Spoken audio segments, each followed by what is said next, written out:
Welcome, one and all, to Encyclopedia Hermetica, A Big History, Part 26. Today's talk is entitled Mysterium, Tremendum et Fascinans, which was an expression used by the German philosopher Rudolf Otto in his book Das Heilige in trying to explain the term numinous, which he coined to cover the non-rational aspects of religious experience.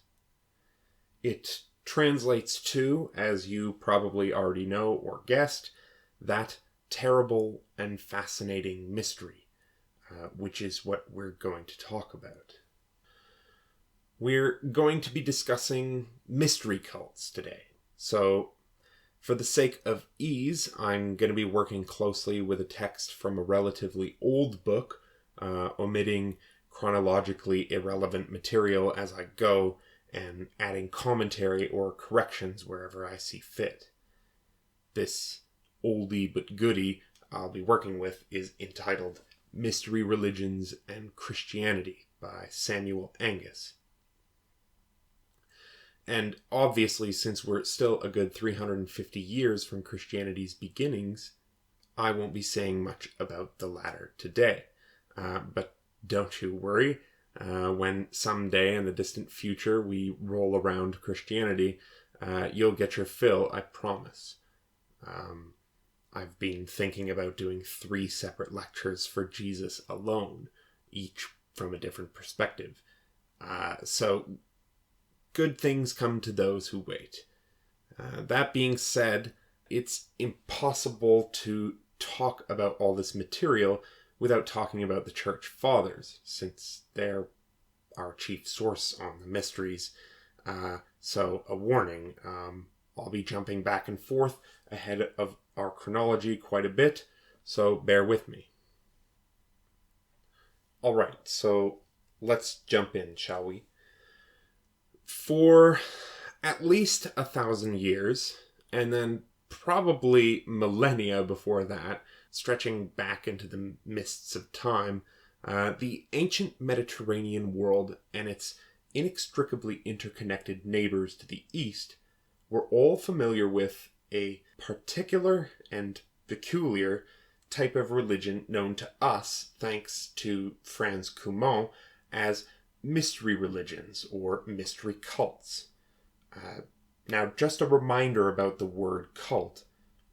Cult and religion mean the same thing at this point, and arguably they still do, with or without the pejorative modern connotations. In fact, another way to say religion back in the day was simply the cultus deorum, the washing, the dressing, the feeding, the praising, the sacrificing, and these sorts of things that you did for various gods. We're not talking about Jonestown, Waco, or Starbucks here. There was no sacred, secular dichotomy in antiquity. All manner of gods were presumed to exist, and it was just a matter of whether you decided to be solicitous to this one or the other. Alright, so these nebulous organizations, these groups centered on mystery gods, would radically alter the religious outlook of the Western world from its traditionally pagan worldview to the view which would become foundational to Catholic European civilization. They spanned over a huge range of outlooks, a huge range of cultures, subcultures, of aesthetic filters, as I might call them, and each group exhibited a great deal of diversity from one to the next. From the quasi-druidic rites of the Thracian Orphics, to the rich cosmologies of the Sethian Gnostics, to the orgies of the dancing armored cabaroi, or the night journeys of the feverish Hermetic contemplative. Each and every mystery tradition shared one thing in common, and that was the pursuit of religious ecstasy and its subsequent gnosis. In Dean Ing's book, Christian Mysticism, he writes how Christians, especially Catholics and Eastern Orthodox Christians, owe to the mystery cults their notions of secrecy, their notions of symbolism, their notions of mystical brotherhood, their notions of sacramental grace, and above all, their notions of purification, illumination, and epopteia, which is a fancy word for a sort of spiritual vision. Now, some of these cults had their roots in Greek or Proto-Greek thought, but the majority of them were of so-called Oriental provenance. As Samuel Angus so unfashionably wrote back in the day, they were all infected by the spirit of the Orient, whatever that means, especially in a post-Alexandrian cosmopolitan world. Now, in Greece, the most important of all mystery cults was the Athenian state-sponsored rites of Eleusis. They were in honor of Demeter, the Earth Mother, and her daughter Kore, or Persephone, who was thought to perennially descend into the underworld only to rise again with each cycle of the years. Once the whole of the Eastern Mediterranean world was blanketed in Hellenism, the proliferation of similar groups, albeit those of a foreign nature, started really ramping up. Everywhere conquered by Alexander's armies, there started popping up Eleusinian-like mystery rites in honor of old gods. Nobody was inventing new gods, they were just reconceptualizing old ones with a mystical flavor. To name a few, we had the Cappadocian cults of Men, who was a lunar god I know very little about, except that he was probably related in one way or another to the Akkadian moon god Sin. No relation to the concept of sin. We had the Thracian cult of Sabazios, a sort of horseback riding, world serpent slaying, goddess worshipping hero god. We had the Helleno-Phrygian cults of Attis and the Great Mother Cybele, or Cybele, the Greco-Egyptian mysteries of Isis and Osiris, the many faces of the Syrian goddesses cult, the pseudo-Persian cult of Mithras, the bloody mountain-bound rites of the Greek Dionysus, and so on and so forth ad nauseam. This little list is by no means exhaustive, but it gives you a taste for the types of gods who were venerated by these cults, namely dying and rising savior gods, typically subordinate to some greater feminine power. Except in the case of the cult of Mithras, which was most popular in the Roman army. We talked very briefly at the end of our last session how, in the wake of Alexander's conquests, after the yoking of East and West, there arose a great need for personal savior gods, which had not really had much importance to men and women before this point. There arose this dual notion, which hadn't existed, especially not such on a wide scale. This notion of a mortal body and an immortal soul, which after death could either stew as a gibbering shade in Hades for all eternity, or which could achieve some sort of beatific afterlife among the gods through salvation. For over 11 centuries, Eleusis had buttressed the hopes of Greek-speaking men and women until its sanctuaries were sacked by a train of fanatical Christians following Alaric in 396 AD. And this quasi-shamanic model for mass ritual salvation, as I understand it, was exported from Greece and syncretized with countless local traditions in the wake of Alexander's conquests. There were definitely mystery traditions at work before this in Egypt and Syria and Persia and so forth, but here's where they all start getting Hellenized, or Eleusinianized, and thus internationally popular. Eleusis' influence with its experiential Orphic gospel could be seen in Egypt, in the cults of Queen Isis and Lord Osiris, among foreigners in Greece, in the cults of Mother Cybele and her lover Attis, and of course, even in the initiatic texts that would ultimately become the Gospels of Jesus Christ, whether the canonical ones or not. Over the thousands of years we've been covering together in our lecture series, there arose a sense that fellowship in suffering was a precondition to participation in the divine victory over death.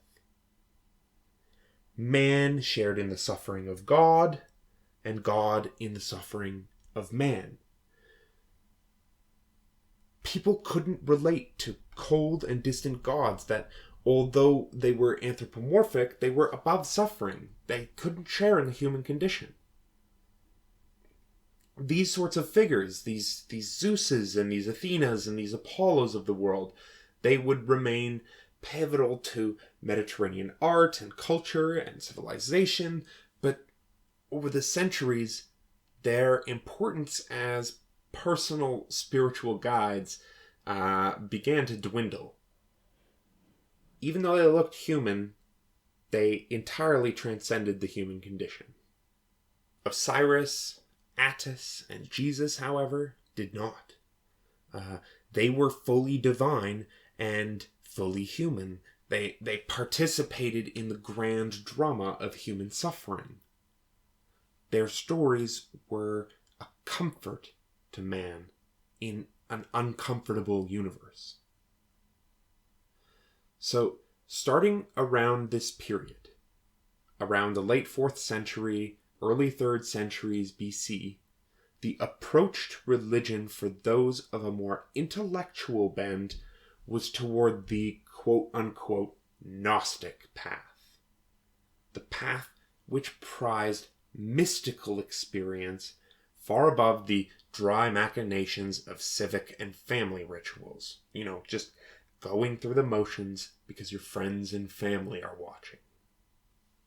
In the well-connected, metropolitan, and syncretic atmosphere of the post-Alexandrian world, people craved experience, not dogma. Not a brand name with a logo and a specific and inflexible set of rules. Mystery cults were not at odds with one another. They were mostly thought of as various facets of a single truth. A truth which was apprehended by both the senses and by extrasensory means. By phenomena and by noumena. This was the truth of a universe which was self-similar across scales. A universe in which that which hangs above is just as that which lays below, wherein that which is within is just as that which is without. A universe of sympathetic magic, wherein just as the sun in the sky and the crops of the earth ran on an endless cycle of death and rebirth, so too did the divine spark within man. Man had but to learn, experience, and acknowledge this cycle to become a part of it. Man had to reconnect to a secret which he had lost with the rise of civilization. A secret which, for hundreds of thousands of years, had been purely intuitive, but by this point had become drowned out by the word. Man had confused the map with the territory. He became lost in the image and ignorant to the unmasked reality within and around him. And it was these cults, typically started up by a single initiator, who took it upon themselves to restore that ancient connection. This was done through sacred dramas or passion plays, much in the way modern Freemasons perform specific rituals for each grade of ascent through their ranks, at the center of which there lay a sacramental meal.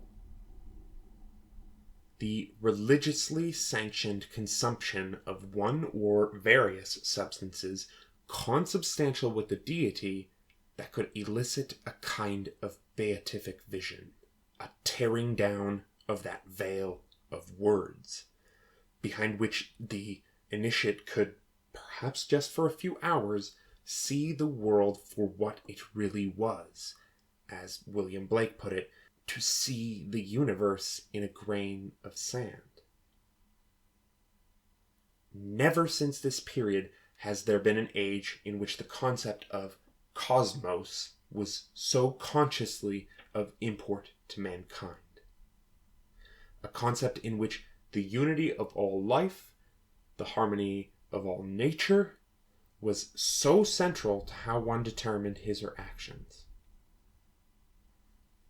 This all ties into the rise of individualism, but we'll get back to that in a minute.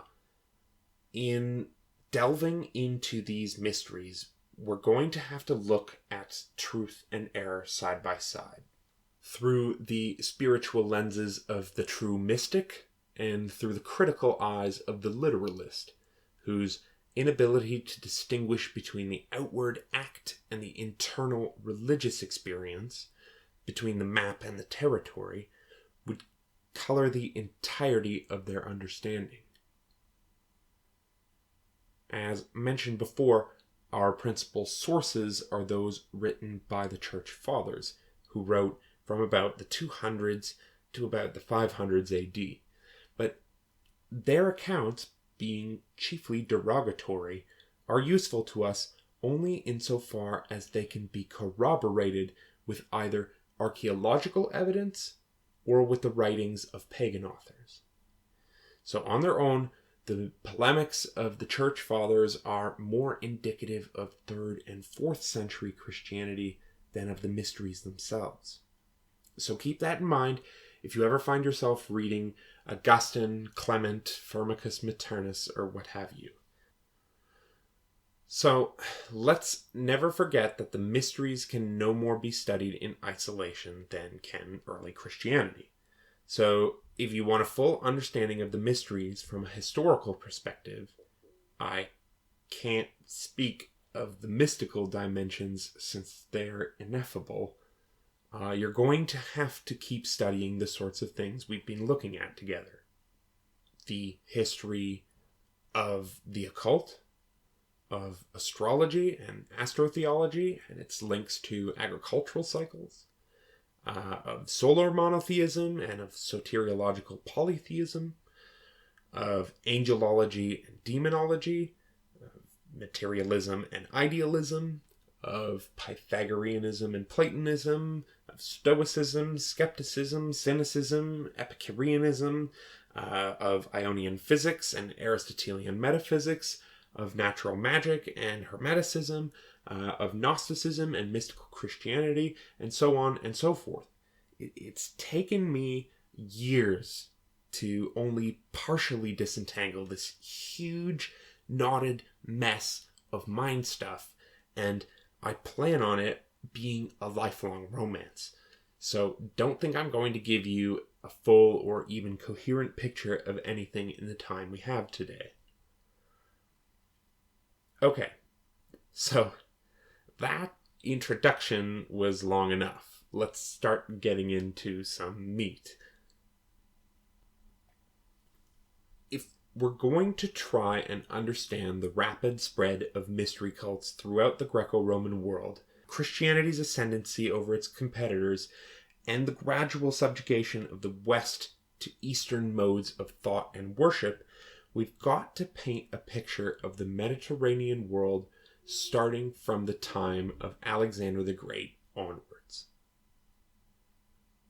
In the centuries following Alexander's conquests, the ripened thoughts of many ancient civilizations were yoked together and brought into focus by the shared lens of Hellenism, that is, Greek language and culture. Each of these empires had achieved great heights on their own, but now they would all be mobilized toward the production of a single world culture, Hellenistic culture. Alexander was the inaugurator of a comprehensive cosmopolitanism which would only reach its zenith during the time of the Roman Empire. The exclusivist and particularist bent of the ancient world was broken up by just one massive military campaign. The ensuing spread of Koine Greek as a lingua franca for the whole world between the Straits of Gibraltar and the Indus River Valley was key to the proliferation of religious ideas. Up until this point, even from one Greek polis to another, one Greek patois might have differed from another as much as Italian differs from Spanish today. So not only did Alexander inaugurate a sort of pan-Hellenic unity, he also linked it up to every other part of the known world. Persian cults were Hellenized, Greek cults were Egyptianized, Roman cults were Phrygianized, and so on and so forth. Syncretism was the word of the day. Well, not really, since this is a modern word for an ancient phenomenon, but at the very least it's our word of the day. So, between the age of Aristotle and the baptism of Constantine, the Mediterranean saw the slow decline of the Western polis, the city-state, and in its wake, the rise of Western empires. For chiefly material reasons, that is, reasons pertaining to energy surplus, not to so-called inborn oriental servility, empire had chiefly been a quote-unquote Eastern project up until the time of Alexander. The West just didn't have the population density, the geography, the resources, or the influence to build up massive empires on its own. It wasn't until Europe was permanently hitched up with the world across the Bosphorus Straits that Europeans began to try their hand at empire. And even then, they started the trend by invading the East, Persia, Egypt, Babylon, India, etc., and learning how empires might be administrated from there. Remember, when you invade a place, you're only wiping out the upper 1% and then repurposing the other 99%. Things on the ground level usually stay the same. Now, up until this point, the West had been chiefly nationalistic in its tendencies, if we can use such a word this early on in history. For example, the Greeks, although not politically unified, had always understood themselves as set apart from all other quote-unquote barbarian nations. The word barbarian literally means non-Greek speaker, a person who sounds like bar bar bar bar bar. In the East, however, except perhaps with the exception of Israel, most civilizations had come to understand themselves as internationalists. Of course, different kingdoms approached this problem differently. For example, the Assyrians sought to crush nationalism with things like mass exile, forced miscegenation, and assimilation, whereas the Persians had a more liberal laissez-faire policy when it came to questions of ethnic or tribal purity. As long as you paid your taxes, it didn't matter who you prayed to, what language you preferred, or how you decorated your pottery. Having conquered the entirety of the Persian Empire, Alexander would adopt this Persian policy, institutionally obliterating Greek nationalism and pissing off a lot of Greeks in the process. And this pluralist model would ultimately be carried over to the Roman world. Of course, this didn't last forever, and with the coming of the Middle Ages, ethnic, linguistic, religious, and geographical factors would reassert that nationalistic principle, eventually dissolving that internationalist ideal so many men had died to secure. In vain, I might add. If you remember back to earlier lectures, we discussed this whole concept of core versus periphery dynamics as first envisioned by the historian Ibn Khaldun. In this instance, the so-called East, with Persia as its diadem, was the core, and the Western nations were the periphery. Achaemenid Persia ruled over many nations for over 3 centuries, only to be finally toppled by what had once been a small provincial power off to the fringes. This core-periphery dynamic is endless, of course, and by the 3rd century BC, that is less than 100 years after Alexander's invasion of Anatolia, Pan-Hellenic civilization had already begun being harassed with incursions from northern Celtic tribes. It's these guys who would put the Gaul in Galatia. They'd also start to receive a lot of political pressure from that rising power to the west, Roman Italy, who'd really start to become a thorn in the side of Hellenistic civilization once they'd gotten the threat of Carthage out of the way. Needless to say, for all the stability these empires brought, they also brought an equal and opposite amount of instability for the individual, a concept which was only now becoming a reality and would play a key role in the proliferation of mystery cults. Following initial proliferation, the widespread influence of people practicing the mysteries and their sense of individualism would intensify in a sort of inverted correlation with the disintegration of the Western Roman state. As larger institutions crumbled apart, the sense that one was a part of something greater than merely oneself went with them. This would have deep historical consequences on man's collective consciousness. This intellectual climate is what fostered dualism.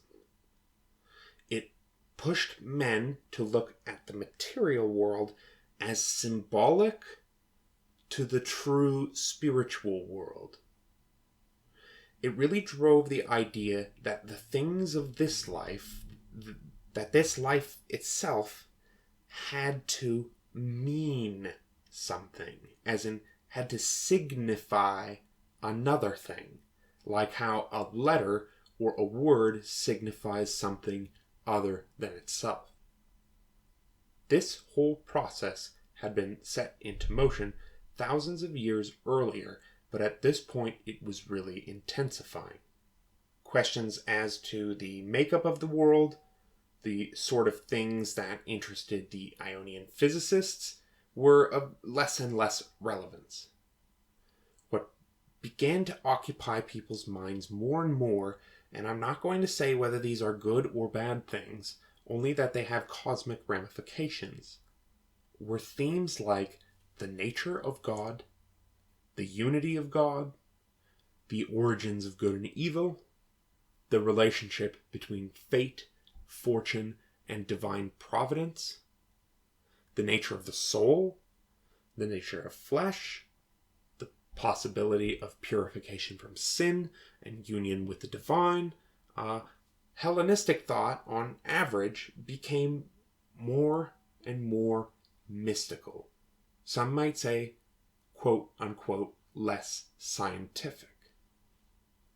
This would ultimately culminate in Neoplatonism and its philosophy of a unio mystica, pagan though it remained. Practically every moralist of later paganism, Epictetus, Cicero, Seneca, Marcus Aurelius, Lucian, Porphyry, Plotinus, they all devoted attention to questions such as these, and many of them had quite astute spiritual insights. In large part, it's pagans like these who, with their choice of words, would pave the way to Christianity's rhetorical aesthetic. They set the standard for good style, and it's this style which would move the masses. But in any case, we're getting ahead of ourselves. Now, there's another factor at work here besides the cosmic loneliness brought on by a huge cosmopolitan world, the decay of traditional systems, the rise of individualism, and so forth. And that's the outbreak of widespread superstition.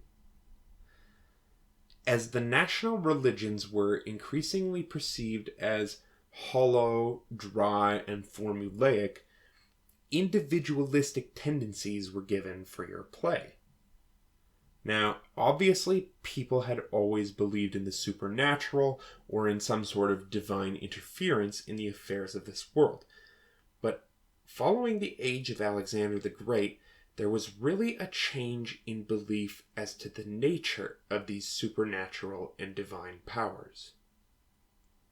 Everywhere there were demons, evil spirits, malicious witches, and vengeful gods. It was as if the spiritual world had suddenly turned hostile.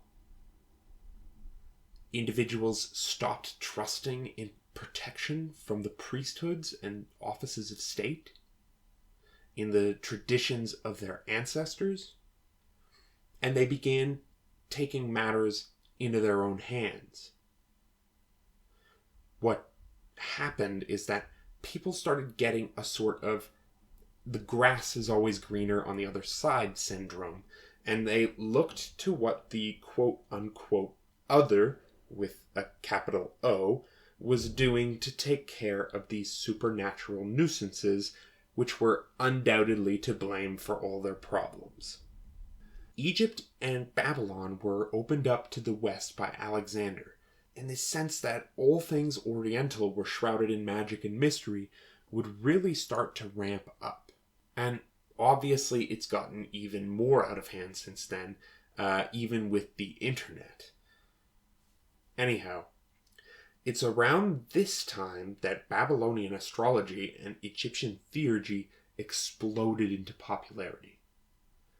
Certain forms of quote-unquote superstitions became so popular that they became viewed as politically subversive and had to be suppressed by law, typically to no avail.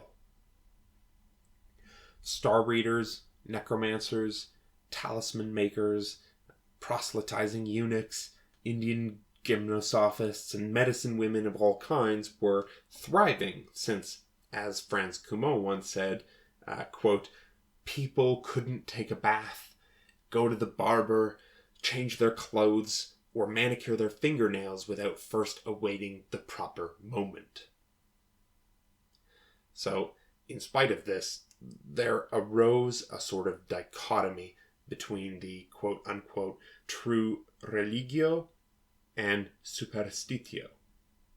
But, of course, as per usual, one man's trash is another man's treasure, and no two people could agree on where the line between the one and the other began. Popular philosophies like Stoicism and Epicureanism were in part the result of this whole process. They were protests against superstition. They offered remedies to the crippling effects of superstition. But of course, this was typically only among educated Greek or Latin speakers. One might say Buddhism paralleled this phenomenon at an earlier period in India. I won't get into this in too much detail because I want to talk about Stoicism and Epicureanism in their own lecture, but it's worth mentioning in passing. To Plutarch, a Greek historian who wrote at the end of the 1st century AD, the only thing worse than superstitio was atheism. And I quote, "No disease is so full of variations, so changeable in symptoms, so made up out of ideas opposed to, nay, rather at war with one another, as is the disease called superstition. We must, therefore, fly from it, but in a safe way, and to our own good. Not like those who, running away from the attack of highwaymen or wild beasts or fire, have entangled themselves in mazes leading to pitfalls and precipices. For thus, some people, when running away from superstition, fall headlong into atheism, both rugged and obstinate, and leap over that which lies between the two, namely, true religion." But again, whose religion was true? Well, that leads me to my next point. The era following the death of Alexander, and I suppose even before then, was marked by an increase in aggressive religious proselytization. Sure, the Metragirtai, or the mendicants of the Great Mother, and the wandering Orphic initiators had long roamed the world before this period, sharing their gospel, but these were relatively fringe movements, comparatively speaking. Even Jews were missionaries during this era. It didn't suffice for, say, Syrian traders to merely trade in material goods. They also wanted to exchange ideas, and this is evidenced by the widespread dissemination of Syrian religion into the wider Mediterranean world. The mysteries themselves were no different. In fact, I'd argue that they started proselytization to begin with. They were the first to go to slaves, to go to women, to go to the marginalized people of the world and give them an alternative to what they'd always been force-fed from the top down. And this was the testimony that God, or goddess, had given us eternal life, and that this life is in his or her child, and whosoever has the child has life, and whosoever does not have the child does not have life. Whereas Greek philosophy eroded traditional religion from the top down, it was the mysteries and superstition, which are not mutually exclusive, which eroded the traditional Olympian-style paganism from the bottom up. The Greeks and the Romans both began to abandon their customary religions, which they traditionally believed came down to them from the north, and they began to look at the wisdom of the old religions in the East. With the increasing irrelevance of the Olympian pantheon to the common Greek or Latin-speaking man or woman, a sort of spiritual vacuum was created. And it was in this vacuum that the more quote-unquote satisfying cults would swoop in to fill. In some individuals, this manifested itself in the idea that Zeus was the one god, and that all other gods were merely hypostatic divisions within that one great omnipotent being. But then, what was the relationship between Zeus and all the other gods? What was the relationship between Zeus and fate? Who controlled who?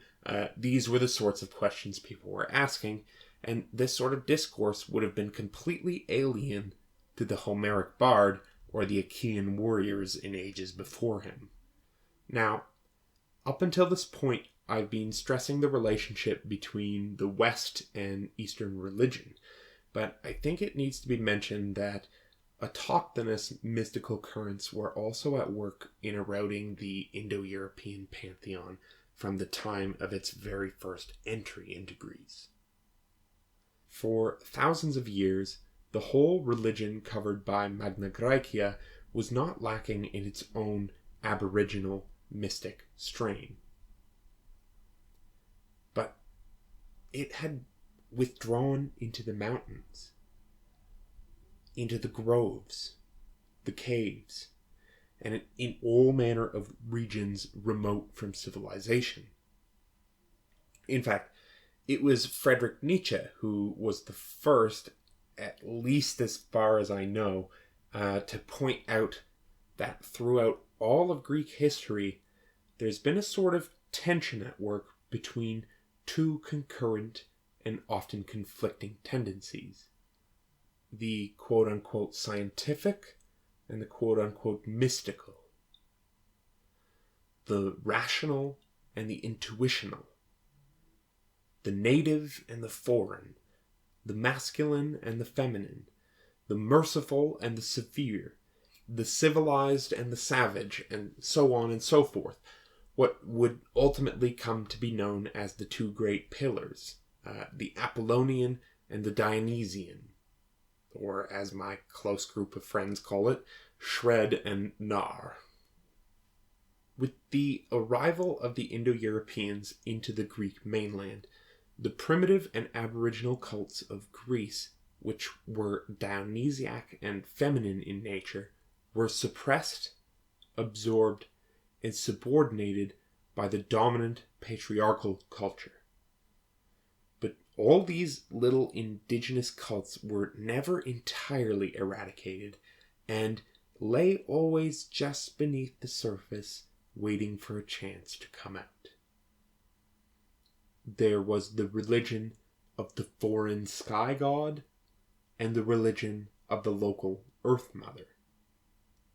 The religion of the cooked, and the religion of the raw.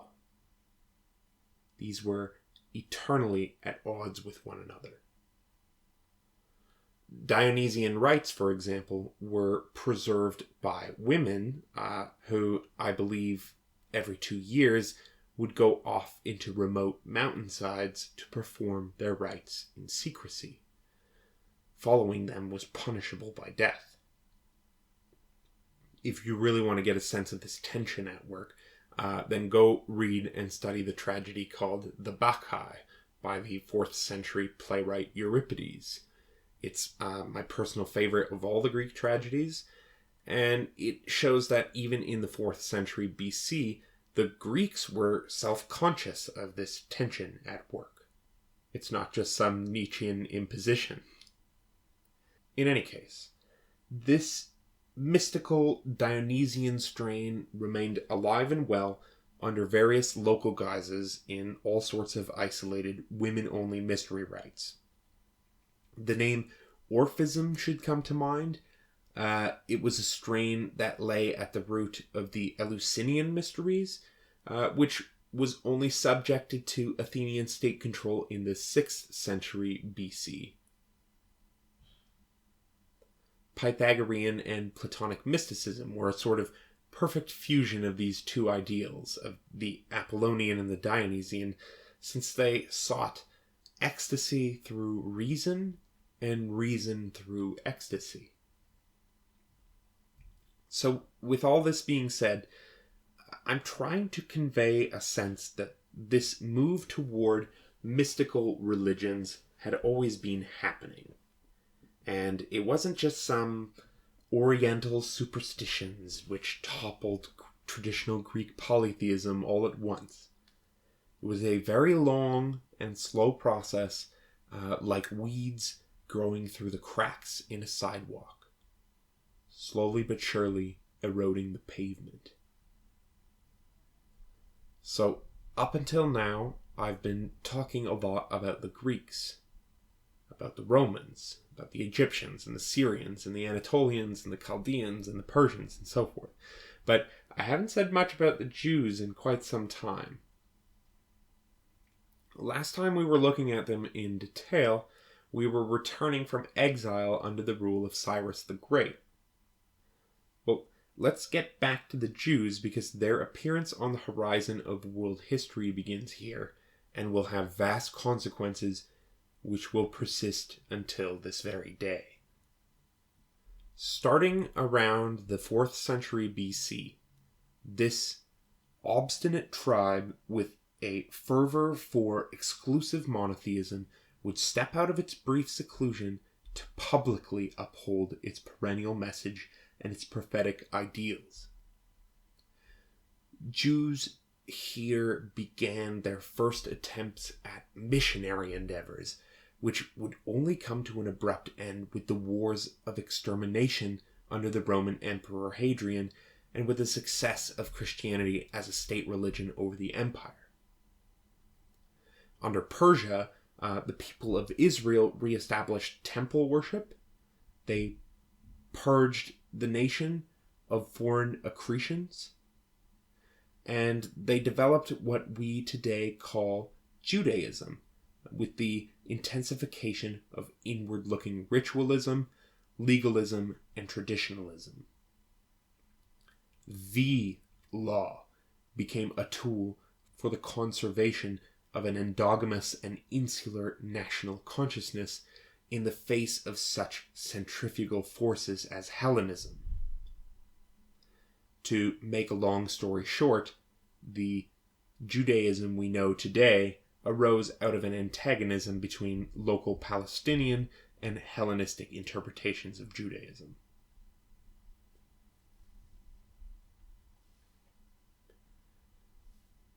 Okay, so let me give some details. In 333 BC, the Jews passed under vassalage from the Persians to Alexander the Great. Then, from Alexander's death in 323, they were subjects to the Lagids of Egypt until Antiochus III annexed Palestine. This region would then stay under Seleucid control until 167 BC, which is when the Jews asserted their independence, only to be taken again a century later by Pompey the Great while on his eastern expeditions. A new era of Jewish diaspora had begun in 331 BC with the founding of Alexandria. Many Jews were brought to live there by Alexander, promising them equal rights with Macedonians and Egyptians. And from this point on, the spread of Judaism was mostly westward and voluntary, as opposed to eastward and involuntarily, as in centuries before. There were synagogues opening up everywhere. Hell, even the word synagogue is Greek. Jews settled in large numbers among alien populations, and they were exposed to all manner of syncretistic influences brought together by the Hellenistic world. In the long run, Kabbalah would come about through this great diaspora. The Septuagint, or the Greek Old Testament, written in the lingua franca of the pagans, of Greeks, familiarized the world with a religion based on a book. A concept which hitherto had never been conceived. And while this was a very prosperous time for Jews, this era was also the birthplace of anti-Semitism. And there are 4 main causes for this. The first is the success of Jews in trade competition. The second is religious scruples that exposed Jews to the charge of being elitists, unpatriotic, and antisocial. The third of these causes for anti-Semitism were the harboring of a constant spirit of revolt against the Roman Empire, against the Hellenistic rulers, against virtually anybody who ruled over them. And fourthly, the success of Jewish propaganda in non-Jewish homes.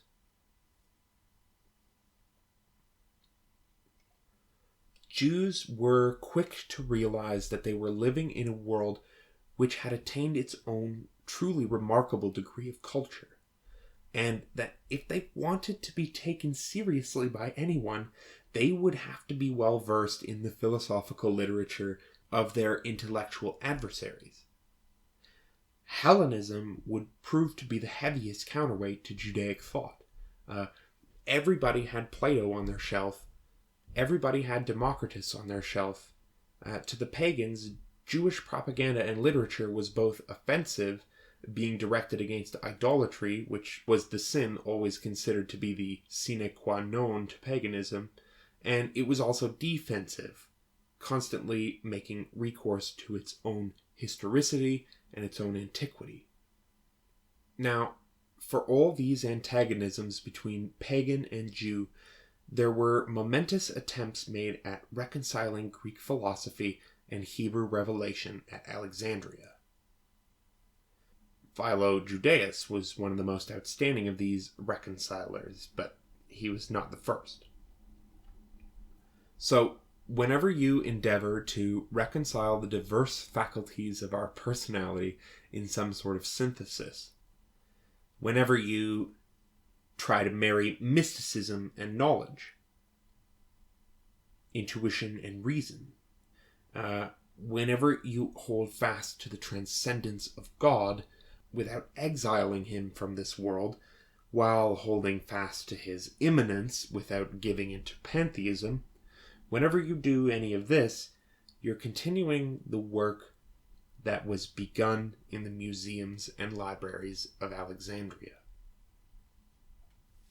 These two competing spiritual worldviews, the religion of Israel and the philosophy of Greece, confronted one another in Alexandria, the capital of both the Western diaspora and the capital of Hellenism.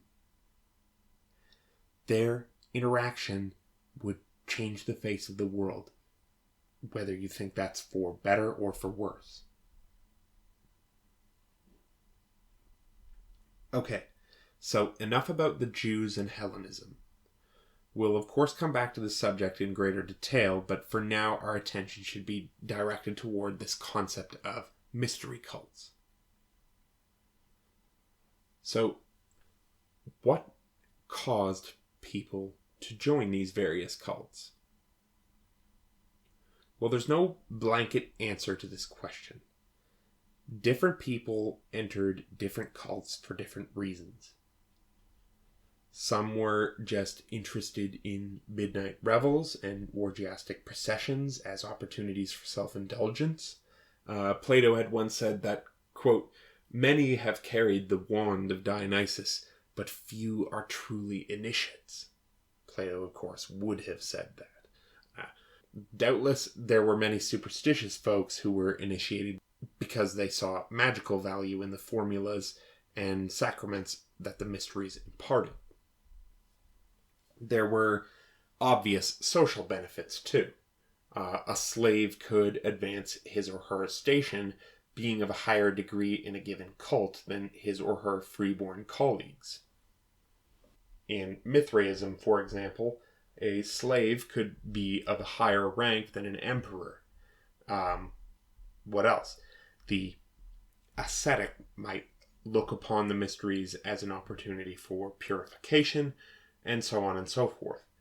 There really are countless reasons as to why individuals might want to join these confraternities. There was something for everyone, from the most hardline materialist to the most sublime of idealists. The mysteries had a sensuous and sensual side, which made them fundamentally shamanic, focused on leading individuals through techniques of ecstasy through which they could come to the beatific vision. Now, there's really only so much that history can tell us about the qualia of religious experiences or the psychology of those initiates who gathered around the shrine of Isis, or who mutilated themselves in the processions of Kabyle, or who shared a mystical supper in the cavernous Mithraic chapels, or who poured into the Hermetic texts written in search of a satisfying knowledge of God. Remember, history is a narrative built up of extant sources, of scientific and archaeological evidence. Insofar as this is the case, there's literally nothing history can tell you about the quote-unquote mysteries themselves. The only way you can get a sense of what these people got out of pursuing the mysteries is to feel them for yourself. And this makes many academics, though obviously not all, very uneasy. Essentially, academics are ivory tower-bound word magicians who make a living publishing books and giving lectures, telling people how it is, what happened, and this is all great, but what happens when they're confronted with a mass subjective experience which cannot be worded within the narrow confines of their institution's discourse? You know, they can't use words like hyperdimensional. Well, they either pretend it doesn't exist, or they rationalize it away through some all too facile reductionism. For this reason, as much as you learn about mystery cults from books, you'll never actually experience the quote-unquote mystery by reading a book. It is, by definition, a phenomenon of linguistic transcendence, of realizing the inadequacy of the map in describing the territory. Now, I don't deny that the mystery can be conveyed by one person to another, but this is generally done by a look, not through small mouth noises or symbols etched on paper. And this isn't to say that words can't be sublime either. Not only that, but I think there are many mysteries. Arguably, there's an infinite number of them. And until you've stepped into the numinous presence, which feels more like a place than a thought or an emotion, until you've experienced that Mysterium, Tremendum et Fascinans, there isn't terribly much I can say to convince you that there is such a thing. What I can do is this, however. I can promise you that there is such a thing. You may not have experienced it, but that doesn't mean that you won't, or that the experience doesn't exist. Who knows? One day you might have a stroke. You might get a fever. You might take 18 hits of 2CB, or who knows what you'll see. Chances are that if you're here, you know it does exist, and I'm preaching to the choir. As you probably already know, this experience is not bound up with any single religion, creed, or dogma. Often the evidence people use that their faith is the correct faith is that it delivers results. The problem arises when they start denying the results of others. It can hit you spontaneously. In prayer, in meditation, in moments of extreme physical exertion, in mindfulness, in meditation, and in contemplation, in moments of extreme stress or trauma, in dance, in poetry, in drumming, in fasting, in psychedelic drugs. There are many paths to this revelation, but one can only ever describe it obliquely, in metaphors and allegories. When it's said that one was forbidden to speak of the mysteries, people didn't hold their tongues because everyone feared punishment for divulging secrets.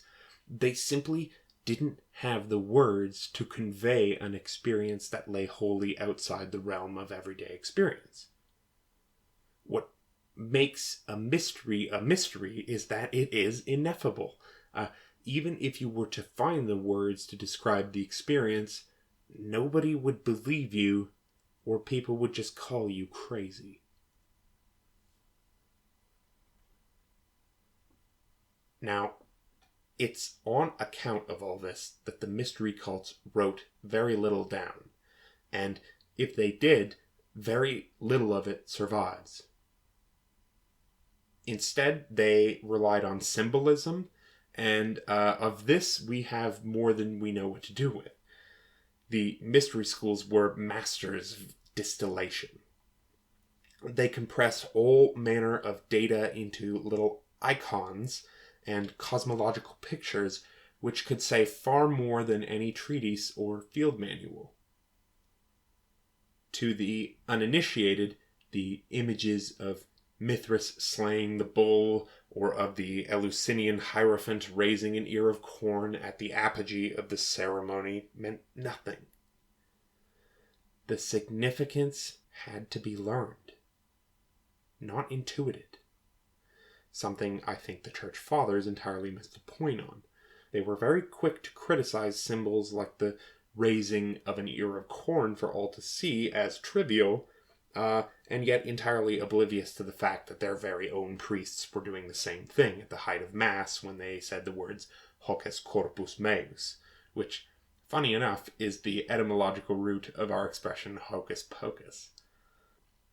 Alright, so what made the first-hand experience of these so-called mysteries so important? Well, remember how in one of our previous lectures we discussed the importance of soteriology. That is, this idea that we have an immortal soul that needs to be saved. Life was now threatened by the tyranny of fate, the caprice of fortune, the malice of demons, the weight of astral influences, the fear of magic, the guilt of sin, and the howling mystery of death. What people ended up believing, from quite an early period actually, is that in order to be saved from all these afflictions, one needed to experience the mysteries. One needed to be initiated into this mystical experience and become consubstantial with the dying and rising vegetable solar god, Osiris, Adonis, Dionysus, or whatever. Deliverance from malefic spirits was found in becoming at one with a deity more powerful than they.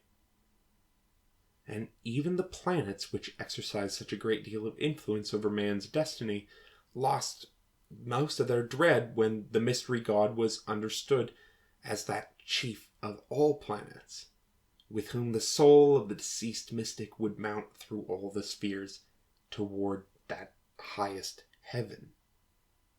Mystery religions were technologies of redemption, toward the removal of estrangement between the many and the one. The first-hand experience of revelation bridged the gap between man and God because it dispelled doubt. One didn't believe what they believed because they thought that they ought to believe it. They actually knew because they had first-hand experience that the world was stranger than they could have ever imagined.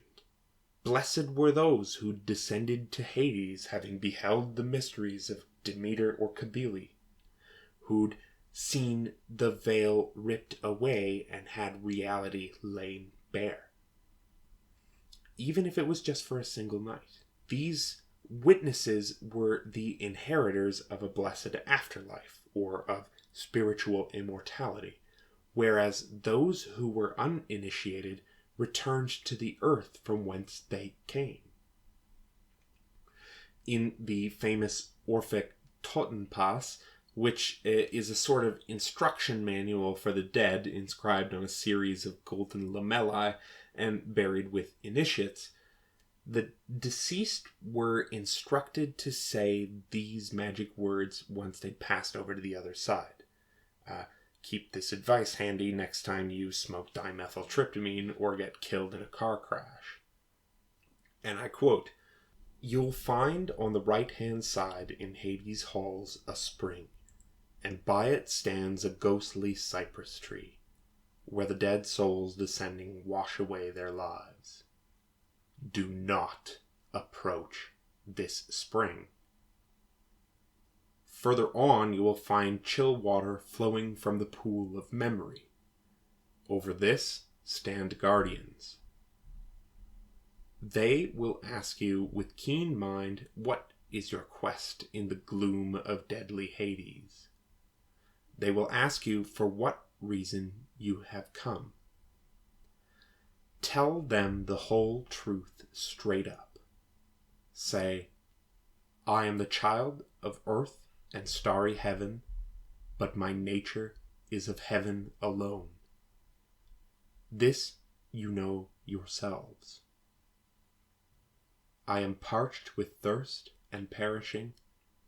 Quickly, give me chill waters flowing from the pool of memory. The kings of the underworld will certainly take pity on you, and will themselves give you water from that spring divine. Then you, when you have drunk, traverse the holy path which other initiates and bacchants tread in glory. After that, you will rule among the other heroes. So, as we can see, long gone was this Homeric or Old Testament conception of death, where the souls of the dead departed to Hades or Sheol and were reduced to a state of eternal waiting. The gods had since sent their sons, their messengers, to bring down to mankind in Promethean fashion that gift. Man could now be co-eternal with God, if only he recognized it before it was too late, if only he accepted the teaching of the Master Initiator. The mysteries, then, might be said to have been a sort of crash course for dying. They were meant to prepare people for the inevitable moment where they would find themselves wandering the tubes and pipelines of that carnivalesque otherworld. The House of Hades, the Rainbow Bridge, the Halls of Amenti, whatever you want to call it. The way they simulated this dying process was by provoking ecstasy through various shamanic techniques. Now, when I say ecstasy, read terrifying ego disillusion, not orgasmic pleasure, though the two need not be mutually exclusive. Baptism started this way, as a ritual drowning to give people near-death experiences, and eventually it became a form of spiritual bathing or a testimony of faith. But these were later developments. So, each cult had its own Baroque cosmology to work within, and it had various ways of preparing initiates through a mock death. Step by step, they led you through maps of the multi-dimensional world that they'd plotted out, and then they dramatically launched you into it. If this stuff is of interest to you, then I recommend you go listen to my talk called Dead Kings and Savior Gods, Shamanism and Thracian Religion. Go check out my talk on Gnosticism, and read my book.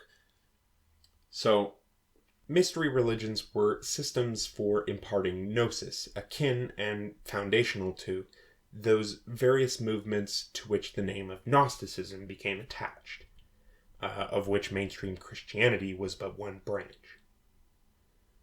The mysteries brought men into contact with that God who wishes to be known and is known by his own. There was a definite I-thou relationship at work here, as is traditional in the West. This notion would be entirely alien to the Buddhist or the Taoist of East Asia, where the Buddhist was geared toward meditation and mindfulness of the immediate present, of the self and the illusion thereof. The Gnostic was geared toward contemplation and the beatific vision of the other. Part of the initiation process was the contemplation and reenactment of the cult deity's history. His or her life, struggles, wanderings, sorrows, sufferings, and triumphs. A common denominator, except perhaps in Mithraism, was the suffering god.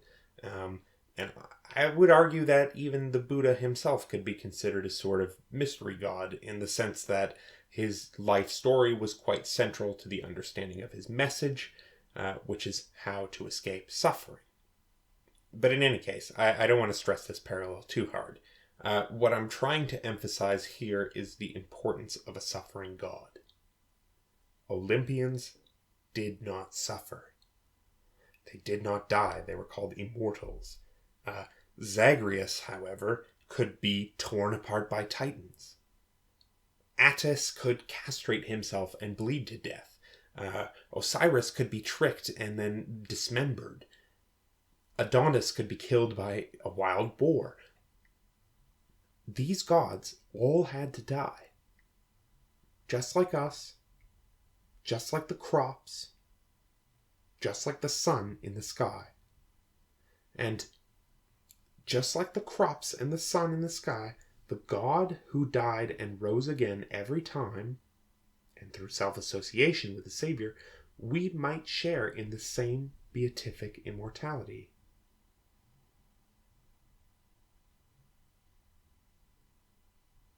Now, I hope that I've been as clear as I can possibly be in this whole explanation. This isn't the easiest subject to describe without recourse to the occasional poetic gibberish or metaphysical speculation. We'll doubtless come back to discuss individual mystery cults as they become relevant to our chronology, but I hope this lecture provided a sort of primer to the topic as foundational for further inquiry. I don't want to get too far off from our chronology, so I've tried to stick to the BC side of things, but I have to admit that most of what we know about the mystery cults comes from the ADs, so for this reason there's plenty more that can be said on the subject. But this about covers the gist of it for now. I can think of quite a few decent books worth reading on the subject if you're really interested, so I'll list them in the notes. And if you have any questions, don't hesitate to ask, and I will do my best to respond. Next session, we're going to talk about the interregnum period after the death of Alexander, so do come back. For now, this is Dan Attrell signing off. You've been listening to Encyclopedia Hermetica, A Big History. Please visit themodernhermeticist.com for more details. Thanks for listening.